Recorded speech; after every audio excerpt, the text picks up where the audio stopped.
ጉዳዮችን አንስተን እንወያያለን በተለይም በኢትዮጵያ ወቅታዊ የፖለቲካና የኢኮኖሚ እንደዚሁ አጠቃላይ ሁኔታዎች ላይ ምን እየሆነን ያለ ነው የሚለውን አንስተን በዝርዝር የምንነጋገር እንደሚሆን ተስፋ አደርጋለሁ ግን የማስቀድመው ከአጠቃላይ እውነቱ ነው ምን ላይ ነው ያለ ነው አቶ አንዳርጋቸው በጣም ብዙ የሚያሳዝኑ ነገሮች እየተከሰቱ ነው ዛሬ ከጎጃም አካባቢ የመጣ አንድ ቪዲዮ እየተመለከትኩኝ እውነት በዚህ ዘመን መፈጠርስ እንደው ለምን አስፈልገ ይሄን ሳይሰሙ ያለፉ ሰዎች ምንኛ እንድልኞች ናቸው እንድል ያደረገኝና ብዙ በጣም የሚያሳዝኑ ስሜትን የሚሰብሩ በአጠቃላይ እንደ ሀገር ምን ላይ ነው ብለን እንደው ቆዝመን ያለንበት ሁኔታ ነው ያለውና እስቲ አንተ እንዴት እየተከታተልከው ነው ባለፈው ከተገናኘን ወዲህ ብዙ ነገሮች እየሆኑ ነው ጠቅለል አድርገን እንዴት ታየዋለህ በስሜት ደረጃ አንተ አሁን ያገለጽከው አይነት ስሜት ነው ኢትዮጵያ ውስጥ ተቀላላ ያለው ሁኔታ የሚጨርብህ ነው ይሄንን አይነቱን ዘመን ሳላይ ቀድሞ በተለያዩ ምክንያቶች ገና በልጅነታቸው በትግሉም ይሁን ሌላ መንገድ ያለፉ ዘመዶቻችንን እና ጓደኞቻችንን ያሰቁ ምን ተጎዱ እነሱ የሚልበት ደረጃ ላይ ነው የደረስኩት ያለውና ሌላ ዝርዝር የሆኑ ነገሮች ውስጥ መግባት የሚያስፈልገን አይመስልንም ምክንያቱም አንተ አድማጮችም ሀገሩ ዜጋው በሙሉ ዝርዝር የሆነውን ነገር ያውቀዋል ያለው ግን በጣም አስገራሚ የሆነ ነገር የሚታይበት አገር ለማመን የሚቸግር ነገሮች የሚከናወኑበት አገር በሁለት መንገድ በሁለት ጎራ የተከፈለ አንዱ ትልቁ ሰፊው ማህበረሰብ ጎራ በሌላ በኩል የጥቂቶች ግለሰቦችና ቡድኖች ጎራ የተከፈለ ሁኔታ ነው የምትመለከተው አንደኛው ወገን ያለው ሰፊው ማህበረሰብ ያው እንደምታየው ነው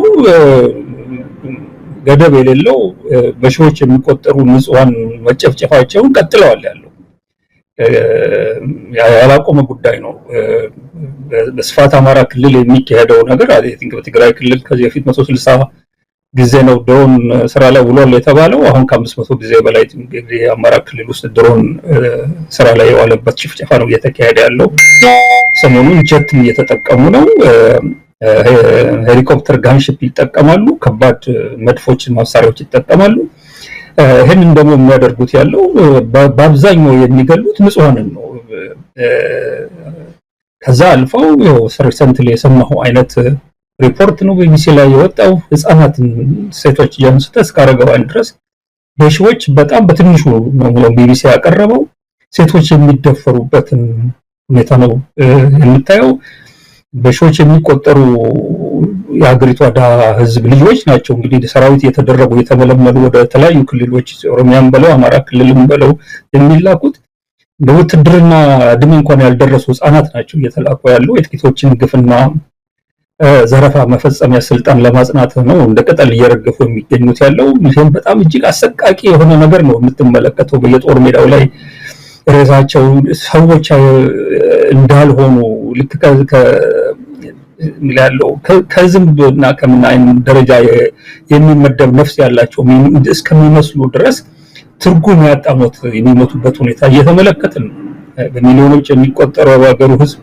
በመታየው ነው ገብቼ ነዳጁ ተወዷል ለትግሎ ጨምሯል ውሃው ጨምሯል የኦርዲናሪ ምግብ ፍጆታዎች ዋጋቸው ጨምሯል ቤት ኪራይ ጨምሯል ይቀር ዝርዝር ውስጥ አልገባልም በቃ በጥቅሉ ግን ሀገሬው በኑሮ ውድነት የተነሳ በልቶ ማደር የተሳነበት ሁኔታ ላይ ነው በሚሊዮን የሚቆጠረው ህዝብ ማለት ነው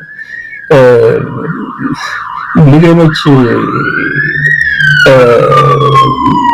ትልቅ አፉን እና ትልቅ ሆዱን ከፍቶ የሚጠብቃቸው ትልቁ ቸነፈር በከዚህ ቀደም የምናየው የ66 እና የ77 አይነት ረሃብ መቼ ሊመጣ እንደሚችል የማይታወቅበት አይነት አፋፍ ላይ ነው የተቆመው ያለው ምክንያቱም በገጠር ጦርነቱ ግብርናውን በጣም ያዳከመው ነው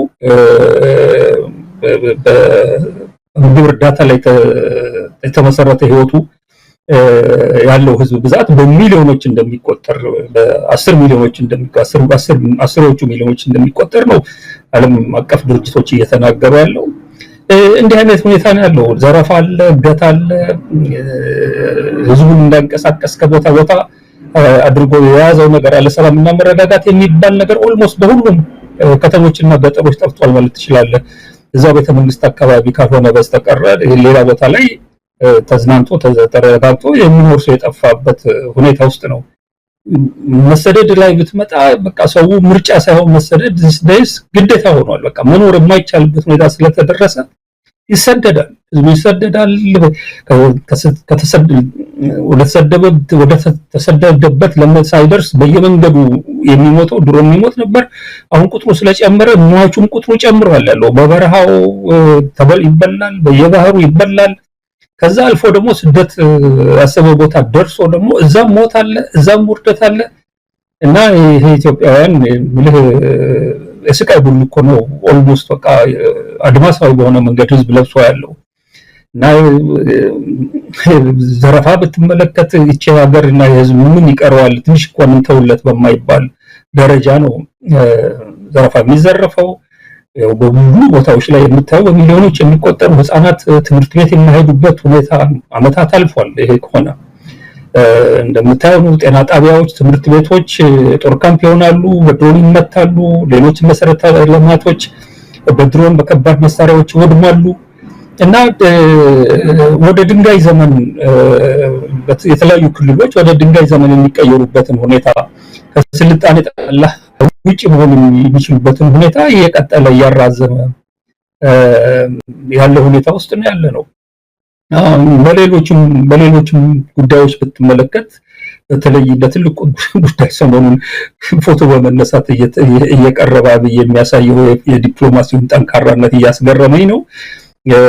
ነገር ግን ትንሽ ደህና ግንኙነት የነበረን እንኳን ኬንያ ሳትቀር ይሄ አብይ አህመድ አገዛዝ የቀጠናው ትልቅ ስጋት ሆኗል ብላ የምታምንበት ነው።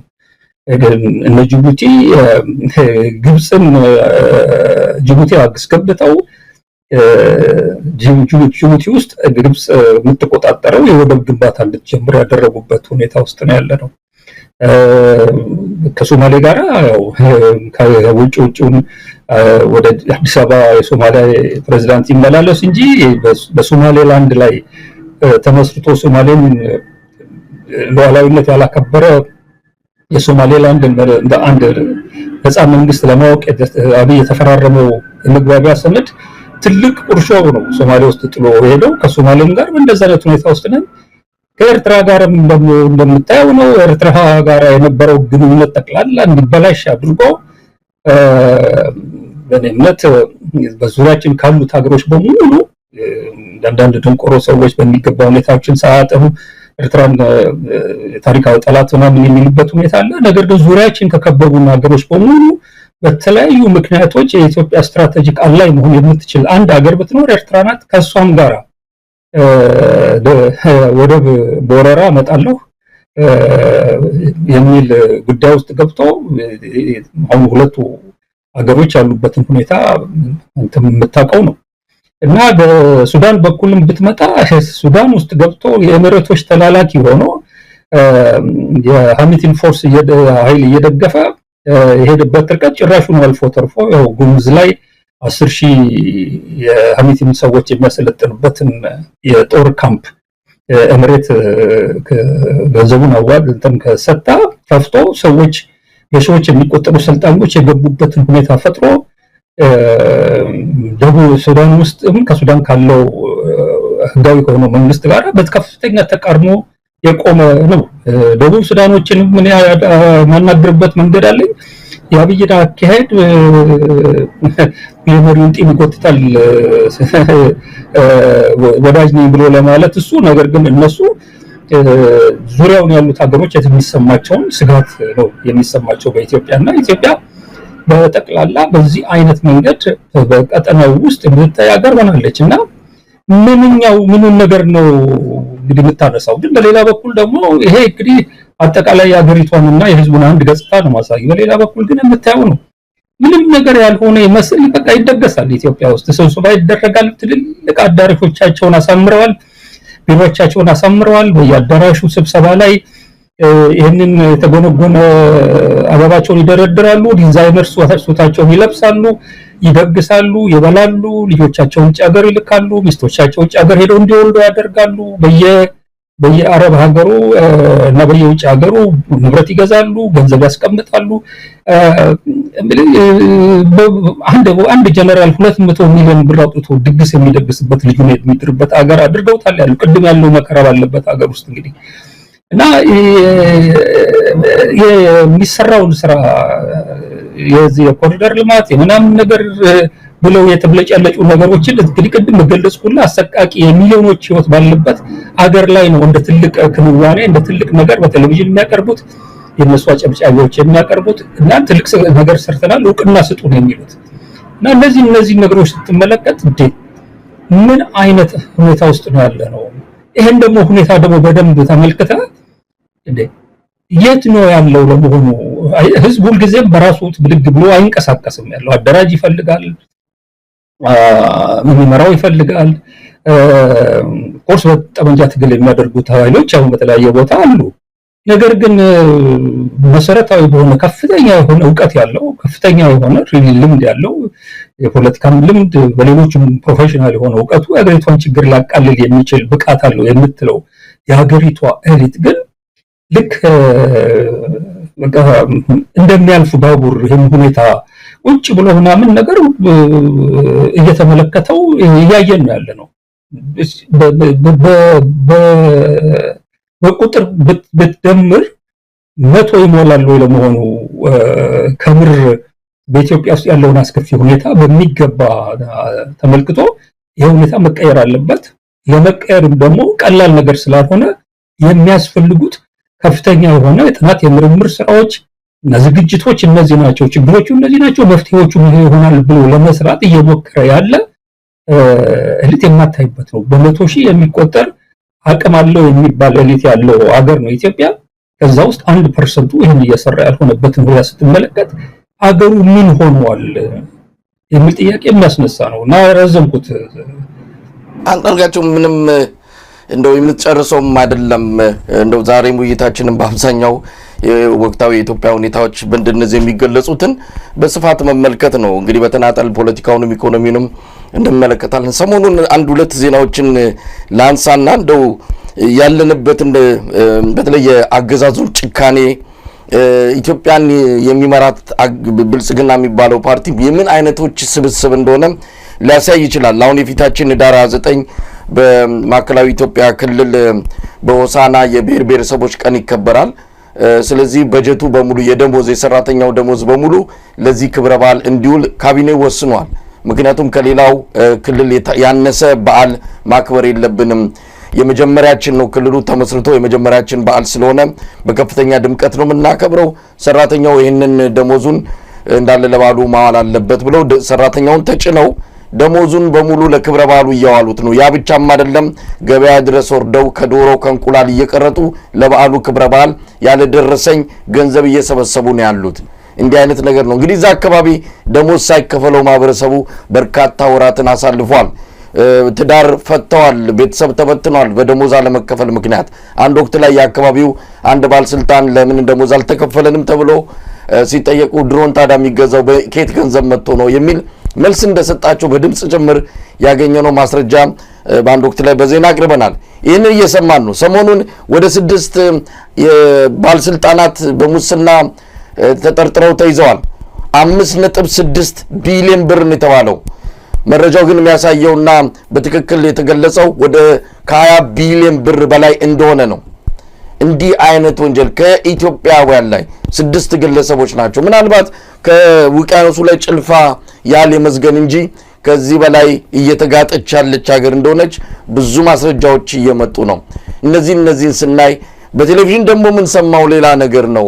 አሁን ቀደም ሲል አንተ እንደገለጽከው ነው አብይ አህመድ የቴሌቪዥኑ ስክሪን ሴቨርስ እስከሚመስል ድረስ የሄደባቸው የተነፈሰባቸው እንደው የዋለባቸው ያለፈባቸውና ያገደመባቸው ቦታዎች በሙሉ ዜናና ፕሮግራም እየሆነ ከፍተኛ የገጽታ ግንባታ እየተሰራ ይገኛል።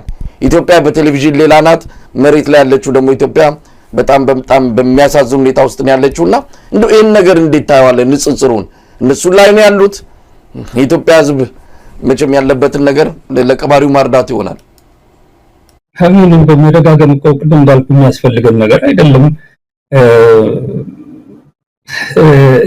የገጽታ ግንባታ ያልከው ነገር በምንም አይነት መንገድ በየትኛውም ጥረት ተመልሶ ሊገነባ የሚችል ገጽታ የለም። ገጽታ እኮ የምትገነባው ተወሰነ ደረጃ ነባራዊ ሁኔታው የሚያግዝ ሲሆን ነው። በየቀኑ በሚሊዮኖች የሚቆጠሩ ሊትራሊ ማለት ይችላል 135 ሚሊዮን